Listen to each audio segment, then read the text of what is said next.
السلام عليكم، مرحبا بكم. ان شاء الله تكونوا كامل بخير وبصحة جيدة. على بالي هذه مدة طويلة طويلة طويلة طويلة ما شاركتش معكم، ما بارتاجيتش، ما بنتش.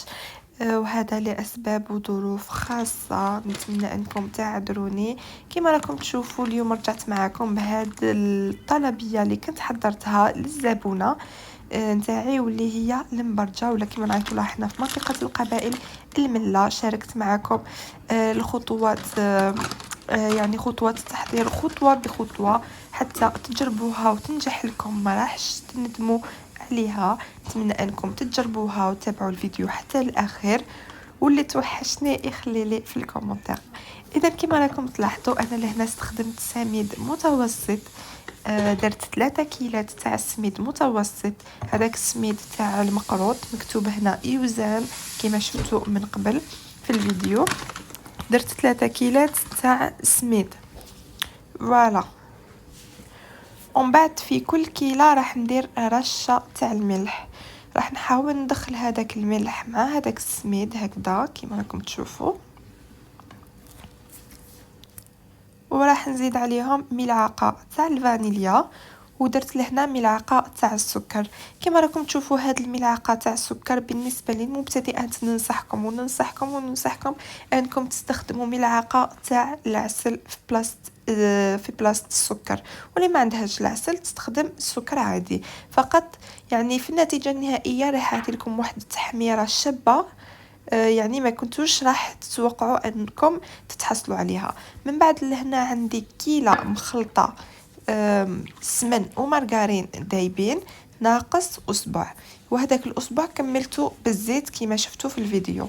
يعني عندي كيلة مخلطة سمن، كيلة ناقص أسبوع مخلطة بين السمن والمارغرين، نكملها بالزيت حتى نوصل هذيك الكيلة، ونحاول نبسو هكا ونخليه حوالي 4 ساعة يتشرب. بعد مرور هذيك 4 ساعة راح نرجع عنده. انا جبت لهنا الحليب، راح نلمها بالحليب.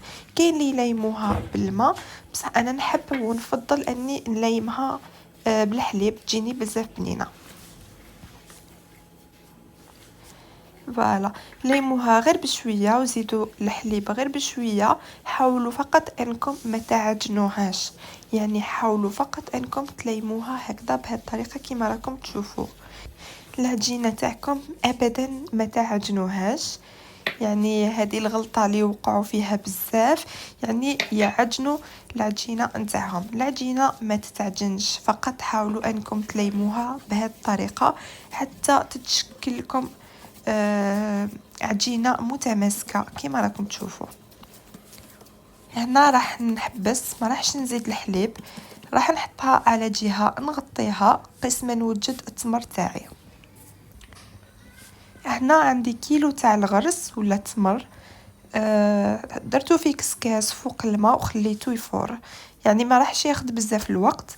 ومن بعد لهنا بعد ما فار هذاك الغرس ونقيته ونحيت له كامل هذاك العظم اللي فيه، زدت له 2 مغارف كبار تاع السمن نباتي يكون دايب، وزدت له لهنا زيست دو سيترون يعني مبشور الليمون. وراح نحاول ندخله كامل مع هذاك الغرس كما راكم تشوفوا. نحاول نعجن التمر نتاعي بهذه الطريقه، يعني كل واحد كيفاش يعيط له. كاين اللي يسميه الغرس، كاين اللي يسميه تمر، واذا عندكم تسميات اخرى خليهم لي في التعليقات. هايلك بعد ما لميتها شوفوا تشكلت لي كريه متماسكه وطريه. فوالا، راح نرجعوا للعجين نتاعنا كما راكم تشوفوا. بعد ما خليته المده قسمه حضرت هذاك الغرس، شوفوا كيفاه شرب. يعني كل واحد والنوعيه تاع السميد نتاعو، لهذا من المستحسن انه نخلوه مينيموم نص ساعه.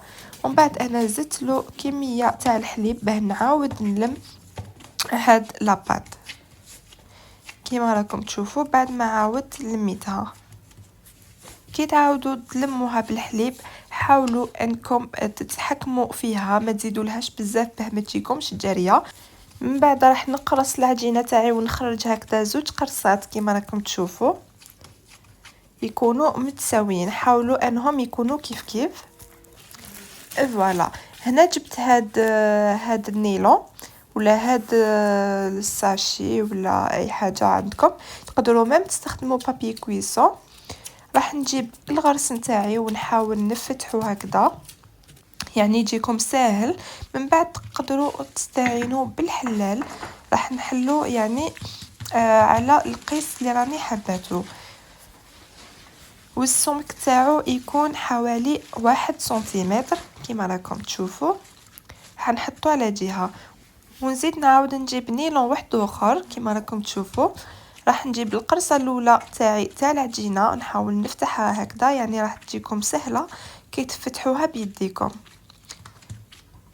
فوالا، يعني قبل ما نستخدم الحلال نحاول نفتحها اولا بيدي،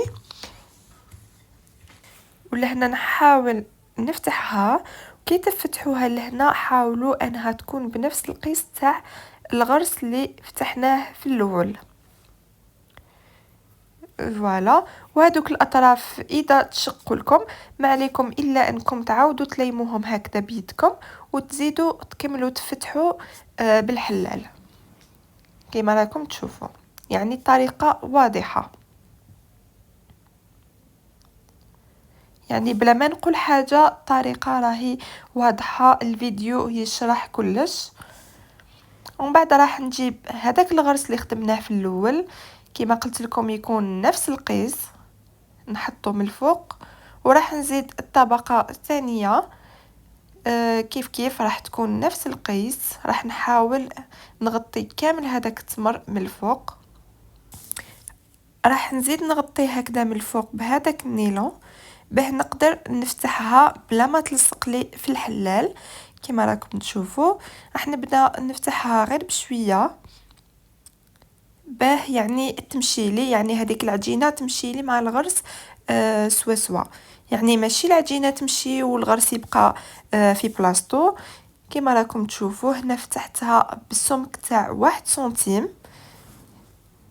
اللي يحبها تجي خشينه اكثر من هكذا يقدر يزيد لها، يعني يقدر ينقص لها ما يفتحهاش بزاف، واللي يحبها تجي بزاف رقيقه يقدر يزيد يفتحها بالحلال. ومن بعد جبت هاد الطابع يتباع عند لي بيع لوازم الحلويات يدير 12000. انا شريته، يعني يسهل بزاف الخدمه احسن من انكم تستخدموا الموز. باه هكذا باه يجيكم كامل الحبات سوا سوا، خاصه اللي راهي رايحه تخدم بهم طلبيات. هلا شوفوا الحبه تاعي كيفاش جات، الله يبارك ما شاء الله. يعني كل حبه جات قيس اختها. شوفوا كيفاه جاو بزاف شابين. شوفوا الطبقات كيفاه يبانوا. من بعد لهنا نكون سخنت الطاجين، راح نجيب الحبيبات نتاعي راح نحطهم كامل فوق الطاجين وراح نطيبهم بعقلي. يعني ما راحش نتسرع ولا نشعل النار بزاف، يعني الغاز نتاعكم شعلوه ابتي فو، يعني ما يكونش قوي. من بعد كي تلقاو هذيك الطبقه من الفوقانيه ولا رطبه حاولوا انكم تقلبوهم غير بشويه. يعني كي تلقاو هذيك الطبقه اللي من الفوق ولات طريه معناتها طابت من التحت. شوفوا كيفاش ولات هذه مازال ما تحمرت ليش مليح. واللي حاب المبرجه تاعو تكون منقشه وشابه يدير هاد الطريقه. شوفوا راح نهز سكين ولا الموس وراح نبدا ندير هكذا هاد الخطوط، ونفس الشيء من الجهه المعاكسه. كي ديروها بهذه الطريقه من بعد كي طيبوها راح تاخد واحد التحميره بزاف شابه، وهاد النقشه راهي رايحه تبان بزاف. انا فقط ما استخدمت هذه الطريقه في الطلبيه نتاعي لانه بطبيعه الحال السعر راح يزداد لانه ياخذ بزاف وقت. دونك هاوليك الشكل النهائي تاع المبرجه تاعنا بعد ما طابت. شوفوا كل حبه طابت قيس اختها، جو محمرين شابين طريين بزاف بنان ومبسين. نتمنى انكم تجربوا الوصفه، تخلوا لي ارائكم في التعليقات. لاول مره يشوف القناه نتاعي ما عليه الا يضغط على زر الاشتراك وتفعيل الجرس ليصلهم كل جديد. وما تنساوش تدعوا لماما ربي يرحمها.